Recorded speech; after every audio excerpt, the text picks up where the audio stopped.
चफोट मूलाधार चक्र जागृत करना भाग 1। कहानी। अब तक आपने पढ़ा कि करण अपने शरीर को मजबूत बनाने के लिए चक्र जागृत करने की सोचता है और अपने पिछले जन्म की यादों में चक्र जागृत करने की विधि याद करता है, पर तभी उसको एक सिस्टम एक्टिवेट होने की आवाज अपने मन में सुनाई देती है और सिस्टम उसे चक्र जागृत करने की सही जानकारी देता है, साथ ही साथ उनके फायदे भी बताता है। अब कहानी में आगे। करण ने सिस्टम की सारी जानकारी को आत्मसात करके उनको अपने दिमाग में ढंग से व्यवस्थित करने में ही सुबह कर दी। उसको ये एहसास तब हुआ जब सूरज की पहली किरण उसकी आंखों पर महसूस हुई। करण सोचता है, लगता है मैंने कुछ ज्यादा ही जानकारी पढ़ ली, अब मुझे थोड़ा आराम कर लेना चाहिए क्योंकि अभी मेरा शरीर काफी कमजोर है। ये सोचकर वो फिर बिस्तर की तरफ बढ़ता है और कब नींद की आगोश में आ जाता है उसको पता ही नहीं चलता। उसकी नींद दोपहर में किसी के कदमों की आवाज से खुलती है। वो देखता एक ममता की मूर्त सी औरत उसके पास आ रही है और उसको बेटा कहकर बुला रही है।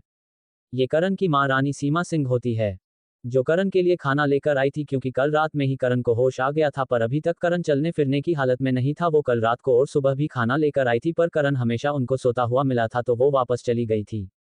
सीमा सिंह करण को होश में देखकर उसको कहती है, बेटा तुझे कल रात का होश आया है और तू कल से ही बिना खाना खाए सो रहा है, तुझे भूख लगी होगी। चलो अपना मुंह खोलो, मैंने अपने हाथों से तेरा पसंदीदा खाना बनाया है। करण को भी भूख लगी थी तो वो चुपचाप मुंह खोल देता है। उसकी माँ उसको बड़े ही प्यार से खाना खिलाकर उसको आराम करने की बोलकर चली जाती है। करण खाना खाने के बाद थोड़ा ऊर्जावान महसूस कर रहा था। उसने पिछले जन्म में बहुत सा स्वादिष्ट भोजन किया था पर माँ का प्यार नहीं ले पाया था।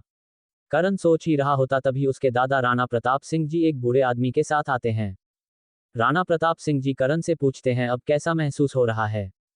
दादाजी, अब मुझे थोड़ा अच्छा लगा रहा है, खाना खाने के बाद थोड़ी ऊर्जा मिली है। राणा प्रताप सिंह उस बूढ़े की तरफ इशारा करते हैं और कहते हैं, ये सप्ततारा रैंक के वेद है, यही तुम्हारा इलाज कर रहे थे। रैंकों के बारे में जानकारी। ऋषि लेवल शुरुआती या कल्टीवेशन का पहला चरण, इसके 1 से 9 पड़ाव होते हैं। महाऋषि लेवल दूसरा चरण, ये ऋषि लेवल के 9 पड़ाव पूरे करने के बाद आता है। इसके भी 9 पड़ाव है। गण लेवल तीसरा चरण, ये महाऋषि लेवल के बाद आता है और इसके भी 9 पड़ाव है। महागण लेवल चौथा पड़ाव, ये गण लेवल के बाद आता है और इसके भी 9 ही पड़ाव है। तारा लेवल पांचवा पड़ाव, ये महागण लेवल के बाद आता है और इसके भी 9 पड़ाव होते हैं। सप्ततारा लेवल छठा पड़ाव, ये तारा लेवल के बाद आता है और इसके 7 पड़ाव होते हैं जैसे इसका नाम है। शक्ति लेवल सातवां पड़ाव, ये सप्ततारा लेवल के बाद आता है और इसके भी 7 पड़ाव है। सिंह दल और उसके आसपास ज्यादातर शक्तिशाली इसी लेवल पर है। महाशक्ति लेवल 8वां पड़ाव, ये शक्ति रैंक के 7 पड़ाव पार करने के बाद आता है, इसके भी 5 पड़ाव है। नश्वर लेवल 9वां पड़ाव, ये महाशक्ति रैंक के बाद आता है और इसके भी 5 पड़ाव है। नश्वर सम्राट 10वां लेवल, ये नश्वर लेवल के बाद आता है, इसके भी 5 पड़ाव है। इसके अलावा भी काफी लेवल है पर अभी इतनी जानकारी काफी है। राणा प्रताप सिंह बताते हैं, इनका नाम वैद सिफू है और बहुत दिनों से तुम्हारा इलाज कर रहे हैं। करण वैद सिफू की तरफ देखकर उनको प्रणाम करता है। वैद सिफू करण के प्रणाम को देखकर कहते हैं, अब मुझे तुम्हारी जांच करनी है तो थोड़ा आराम से घबराना मत, और करण की जांच करने लगते हैं। राणा प्रताप सिंह वैद सिफू के चेहरे पर आ रहे परिवर्तन को ही देख रहे होते हैं। काफी देर बाद उनसे रहा नहीं जाता तो वो पूछते हैं, क्या बात है वैद जी, आप इतने हैरान क्यों है? माफ करना महाराज, पर करण का लेवल तो गिरकर बिल्कुल खत्म होने की कगार पर है। अगर कुछ दिन और राजकुमार करण को होश नहीं आता तो शायद ही ये बच पाते, और अगर बच भी जाते तो कभी कल्टीवेशन नहीं कर पाते। फिलहाल मैं कुछ दावा दे रहा हूँ, आशा करता हूँ इनसे ये 15 दिन में चलने फिरने लायक हो जाए, बाकी सब करण की इच्छा शक्ति के ऊपर है।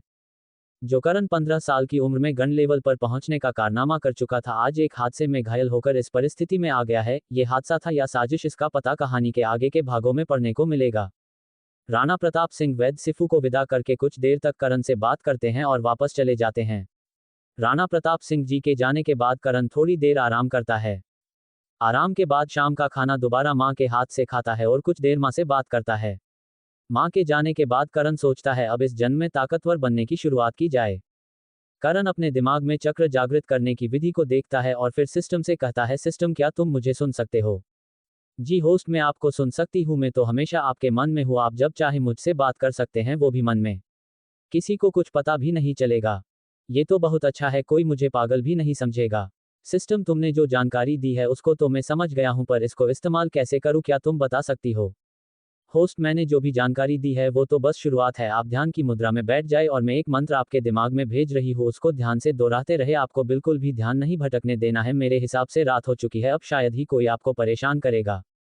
अब आप शुरू कर सकते हैं। सिस्टम की दी जानकारी के अनुसार करण पैर मोड़कर ध्यान में बैठ जाता है और मंत्र का जाप अपने मन में करने लगाता है। उसको अपनी कमर के नीचे हल्का दर्द महसूस होने लगाता है। होस्ट आपको इस दर्द को सहना होगा वरना आपकी मेहनत बेकार चली जाएगी।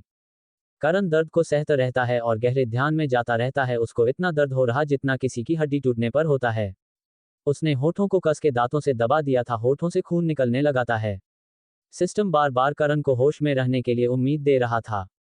होस्ट आपको बेहोश होने से अपने आप को बचना होगा। आपका काफी खून निकल गया है। अगर अब आप बेहोश हो गए तो आपकी सारी मेहनत बेकार हो जाएगी और शायद आप महीनों तक बिस्तर पर रहेंगे।